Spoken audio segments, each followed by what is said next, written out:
Hello students, welcome to my YouTube channel Chaitanya classes. और आज कर रहे हैं हम चैतन्य क्लास में एपी का क्लास 10 का 5.2 एक्सरसाइज का 17 क्वेश्चन। सही है, बहुत बढ़िया क्वेश्चन है, थोड़ा ध्यान से समझ के करना है। Find the 20th term. अब हमने 28 टर्म 16 टर्म ये वगैरह ये तो सब फाइंड आउट कर रखी है। Term from the last term of the AP. अब हमें लास्ट टर्म से बतानी है, यानी फ्रॉम द एंड। तो हमारे पास इसमें लास्ट टर्म कितनी दे रखी है, 253। तो सिंपल सा इसका एक फॉर्मूला है, आप उसे लगा लो।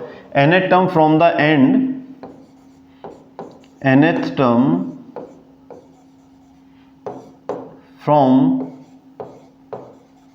फ्रॉम द एंड, इसका एक फॉर्मूला है L minus n minus 1 into D. अब भाई ये L क्या है? L है हमारी लास्ट टर्म। तो यहाँ देख लेते हैं हमें क्या क्या गिवन था। L था 253, A हमारे पास गिवन है कितना 3, और D हम निकाल लेते हैं 8 माइनस 3, इसका मतलब आ गया हमारे पास 5। इसमें वैल्यू पुट कर दो आप। यहाँ 253 माइनस कौन सी टर्म निकालनी है हमें, 20th टर्म निकालनी है। तो हमारे पास n हो गया 20। तो यहाँ लिखिए आप 20 माइनस 1 इंटू यहाँ 5। 253 आया माइनस 19 इंटू 5, फिर 253 और 5 9 जा 45 का 5 कैरी 4, और 5 1 जा 5 और 4 हो गए 9, 95। अब आप माइनस कर दो। 13 से 5 गए 8 बचा, यहाँ 4, 14 से 9 गए फिर 5 बचा, और यहाँ बचा 1। तो हमारी जो A20 आ गई फ्रॉम द एंड, वो कितनी आ गई 158। Is it clear? अब करते हैं क्वेश्चन नंबर 18। क्या कहता है, the sum of the 4th and 8th term. हमें एक 4th टर्म दी है, एक 8th टर्म दी है, और उसका सम कितना है, उन दोनों टर्म का सम है 24। And the sum of 6th and 10th, और जो 6th टर्म है और 10th टर्म है इसका सम है 44। और हमें क्या फाइंड आउट करना है, find the first 3 terms of the AP. तो भाई किसी ना किसी तरीके से फिर ए और डी की वैल्यू निकालते हैं, और फिर हम फर्स्ट 3 टर्म्स फाइंड आउट कर लेंगे। चलो, तो क्या कहता है, the sum of the 4th and 8th। तो हमें दिया हुआ है A4 प्लस A8, इसका सम कितना है हमारे पास 24। तो पहले इसी से एक इक्वेशन बना लो। A4 कैसे लिखेंगे हम, A plus 4 minus 1 into d, फिर A plus 8 minus 1 into d is equal to 24। क्योंकि आप 4 टर्म को ऐसे लिखोगे और 8 टर्म को हम ऐसे लिखेंगे। सॉल्व कर लेते हैं। A plus 3D plus A plus 7D is equal to 24। A and A 2A हो गया, 3D एंड 7D कितना हो गया 10D, और ये हो गया 24। अब इसे सॉल्व कर लो चाहे तो, और अभी हम 2 कॉमन ले सकते हैं इसमें।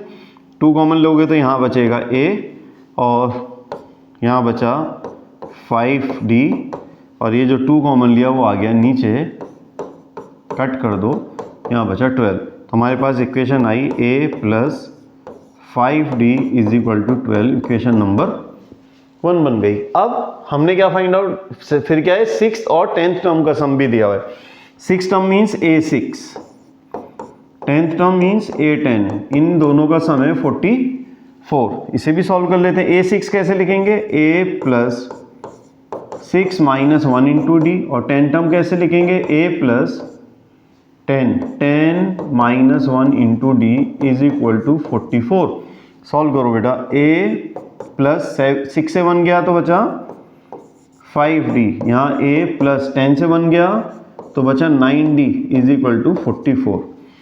A 2A हो गया हमारे पास 2A, और 5D और 9D हो गए 14, ये आ गए 14D इज इक्वल टू 44। फिर इसमें से भी 2 कॉमन आ रहा है, 2 कॉमन ले लेते हैं। तो यहाँ बचता है A, यहाँ 7D, और 2 44 के नीचे लाए तो आ गया 22। ये हो गई हमारे पास सेकंड इक्वेशन। अब फर्स्ट और सेकंड इक्वेशन को सॉल्व कर ले, और फिर हम A और D की वैल्यू निकाल ले। तो देखो, फर्स्ट मैंने इक्वेशन यहाँ लिखी, A plus 5D is equal to 12। Solve कर लो। यहाँ ऑन सब्ट्रैक्शन लिखना है क्योंकि दोनों के साइन सेम है, ये साइन चेंज हो गए। ए कैंसिल, 7d से 5d गया तो बचा 2d, और 22 से 12 माइनस किया तो बचा 10। तो हमारे पास जो d आया वो आया 10/2। 10/2 मतलब 5। d की वैल्यू आ गई आपके पास 5।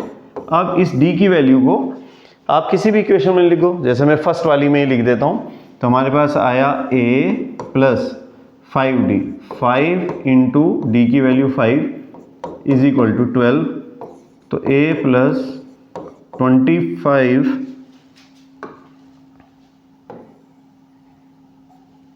a प्लस आया 25 इज इक्वल टू 12, और a की वैल्यू आई 12 माइनस 25। तो हमारे पास बचते हैं माइनस के 30। अब हमारे पास a भी है और d भी है। अब हमें करना क्या था, हमें करना था, कहता है find the first 3 terms of the AP। चलिए, तो फर्स्ट टर्म तो हमने पहले ही फाइंड आउट कर दिए, वो तो a1 ही है।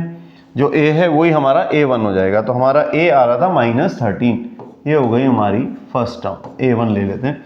अच्छा, a2 जब निकालोगे तो a2 क्या होगी, a1 में आपको क्या ऐड करना है, d।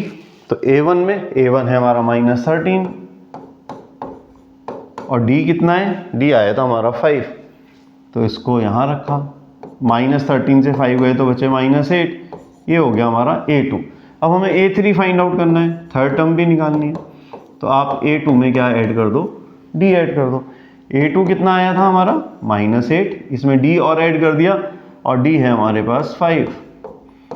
तो -8 में 5 ऐड करोगे तो बचेगा -3। इस तरह से हमने इसकी 3 टर्म्स को फाइंड आउट कर दिया जो इस क्वेश्चन की डिमांड थी। Is it clear?